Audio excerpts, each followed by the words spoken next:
What's up? Welcome back to another edition of the Break newsletter. This is number 55. If you're just joining us for the first time, here's what the break is. The break is the moment that changes everything. Here we do stories and actionable tips to help you break your relationship with work so you can build the future you want. If you like what you've been reading, forward this to someone who needs it. And of course, follow along with me on LinkedIn. You can search Michael Gardon, Gardon, on LinkedIn and get more community and conversations about breaking work. All right, 25 years of imposter syndrome. Imposter syndrome, we all know it, and I know it way too well. In a nutshell, it's the irrational feeling that sets our own limits. It tells us we don't belong. We're not worthy. Why start? There's someone else out there ahead of us. What's the use? And we retreat into our nice little comfortable box. We stop trying to do heroic things. Before I continue, a big thank you to our sponsors for helping me bring this newsletter to you absolutely free. The first is from my course, Advantage Mapping Foundations. Yes, I've been procrastinating on it.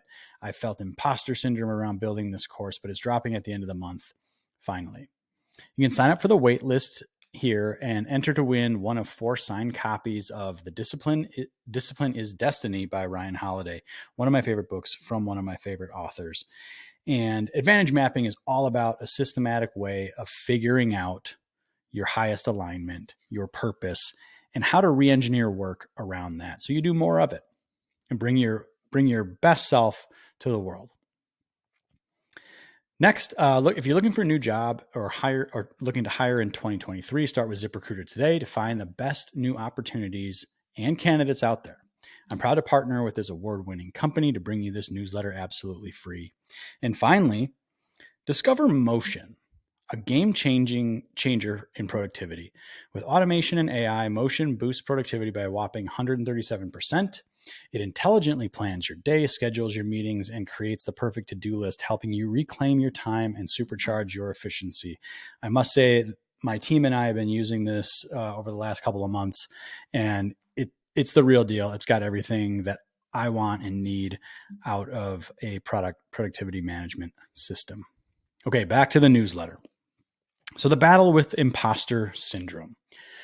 I've suffered from this syndrome for over 25 years, but I've also tried everything under the sun to get myself healthy from this affliction. Here's the moves that actually helped me see what was real. Number 1 is to invert the word imposter. So one of the greatest mental models I've learned is to invert or consider the opposite. I talk about it at least every single week with people that I come into contact with. So what is an imposter? It's a fake, right? Someone who is posing as someone else. But what is the opposite of imposter? I'd say it's the real deal, a real human person, someone who walks and talks with authenticity unknown to the rest of mankind. You are a real person. So if you get the right context, how can you possibly be an imposter? Number 2, I challenged my beliefs. Challenging my beliefs started with the practice of journaling. I've journaled on and off for years, mostly around break moments that were surfacing at inflection points in my life. Journaling kind of sounds woo-woo, but it is very grounded, and there's actually a lot of scientific basis behind it. At times where I felt like an imposter, I've journaled. And here are some great prompts I've developed over the years to help with this journaling process. So, why do I feel like a fake? How am I living someone else's pursuit? When do I not feel like an imposter? And what am I doing in those authentic moments? Is my feeling true? Or am I just at a different stage in the journey? What do I need to see or believe in order to not view myself as an imposter? Is that attainable, or is it an impossible ideal? Why does my feeling about being an imposter even matter? What am I not doing because of this feeling? And could there have ever been a time where, insert your most ideal person, the person that you think is the greatest person out there, could there have been a time where they felt like an imposter too? What did he or she do in that moment? Did they quit? Did they back down? Did they let it limit their beliefs? So this whole process has helped me reframe a ton of my beliefs about belonging or being good enough.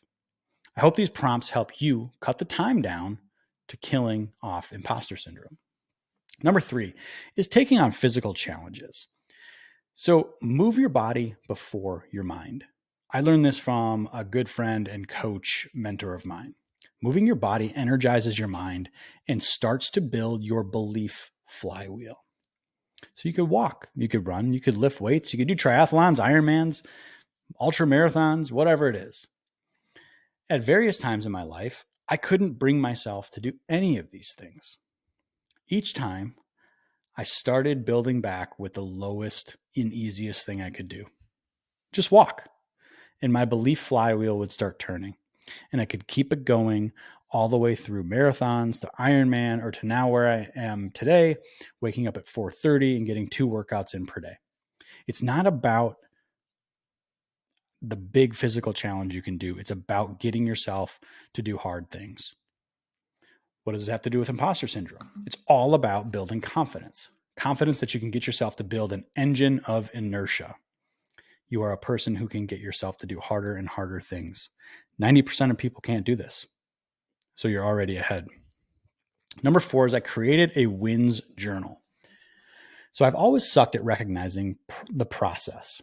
I would always say my progress didn't matter unless the outcome that I was going after happened.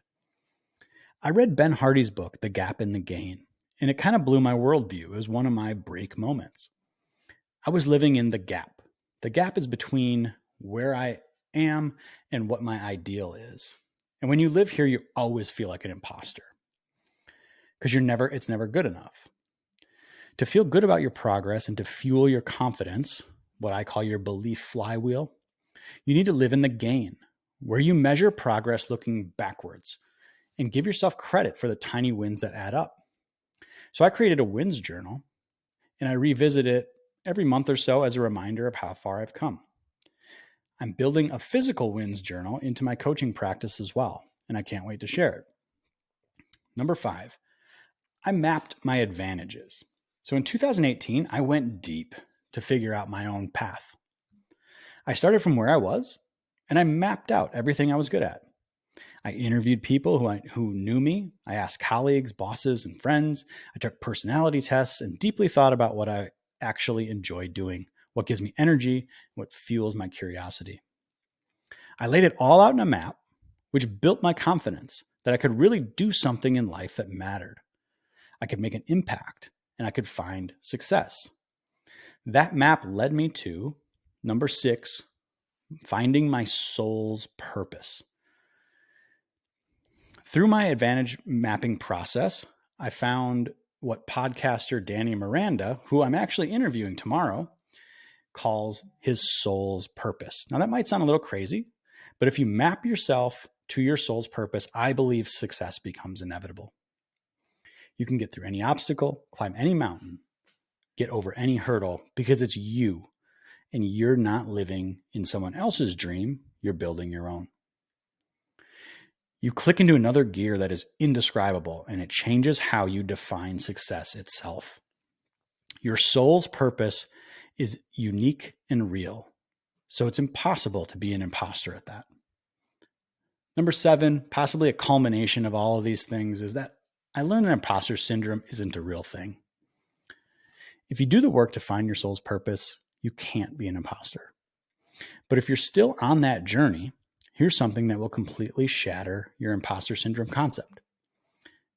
Every single person in the entire world feels like an imposter at some point. Every one of your heroes, every person you think is ahead of you, every seat in every room where you didn't think you belonged. Millions of people have been an imposter, but now they're all of a sudden real people? Well, that doesn't make any sense.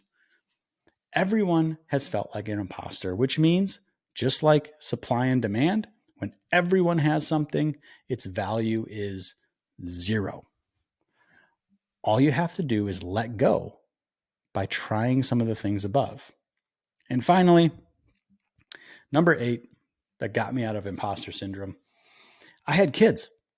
There's nothing more real to children than their parents.